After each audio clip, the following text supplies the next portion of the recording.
I just really want to go into 2021 with a better sense of who I am and what my priorities are and what I want out of life. And I want to be really intentional with going after it. And if you want to think of like your word for the year or your theme for the year, that's fine. And then anytime one of his enemies failed, he would pop open the bottle and celebrate, which is just awful. But basically that's where I got the idea from.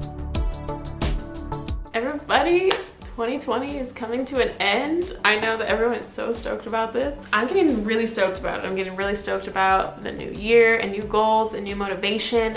So I wanted to just put a video together, kind of vision casting for 2021 and really getting excited about it and proactive and getting a jump start on the year. Yeah, let's go ahead and get into it. So the first part of this exercise that I want you to do is to go through and look at the ways that 2020 has been serving you and the ways that it hasn't. And I think it's really good to take a look on the past year and see how things have been going. So go ahead and just take a minute right now and start journaling down.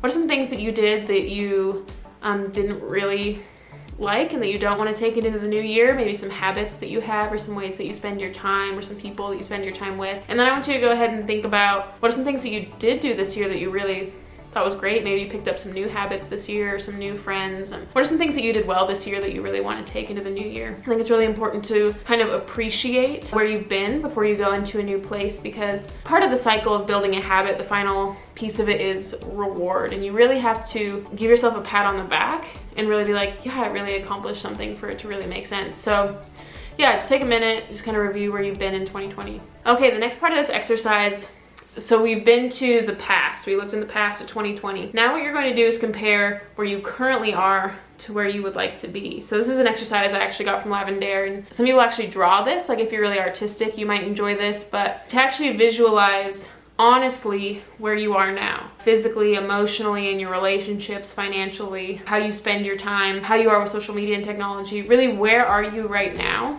and where would you like to be, let's say by the end of 21, or just in the future in general. Maybe it doesn't need to be this year, but where do you want to be in the future in general? And really get the feel of it, the feel of the place, the color of the walls, how it smells, how you feel, the energetic vibe of the place. Just really get straight how you would like things to be and visualize it so clearly, you know, I mean, like down to the smallest detail, the things that are on your walls, what your house looks like, how you dress, the type of music you listen to, and the type of books that you read, the type of media you consume, the amount of media you consume. I don't know, really just have fun with it. This is the spot to just like let your dreams run wild, to think of the impossible, think of the things that maybe it would be embarrassing if other people found out because you're dreaming so big. That's the space that I really want you to be in, is to really visualize where you are now and what you want your life to look like.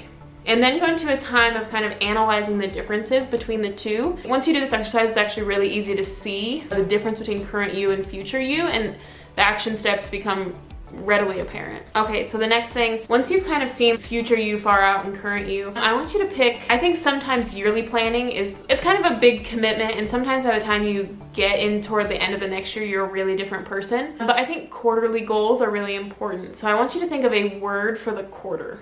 And if you want to think of like your word for the year or your theme for the year, that's fine. But I really want to just hone in on the quarter. And I want you to think about, maybe it's an emotion. For me, for this quarter, it's really important for me to do things that light me up. So for me, that's going to be like my word for the quarter, and that's going to be like my compass, because sometimes I do things in excess and then it's hard to realize, am I like working hard and I love it, or am I like working hard and hating it? And sometimes I don't know the difference. So like when I think of and these could be two separate things. You could have like a word for the quarter and an emotion for the quarter. For me, they're kind of one and the same. Like being lit up is kind of like an energetic emotion. But then once you think of like who you want to be in the future and the type of emotion or theme that you want to have for the year, go ahead and think about what sort of actions that you could take that would really move the needle and make that happen. Like for me personally, some things that light me up are being creative and having idea sessions and listening to good podcasts and learning about a whole new system I had never learned about before, or a new idea that I'd never heard about before. Those are the sort of things that light me up.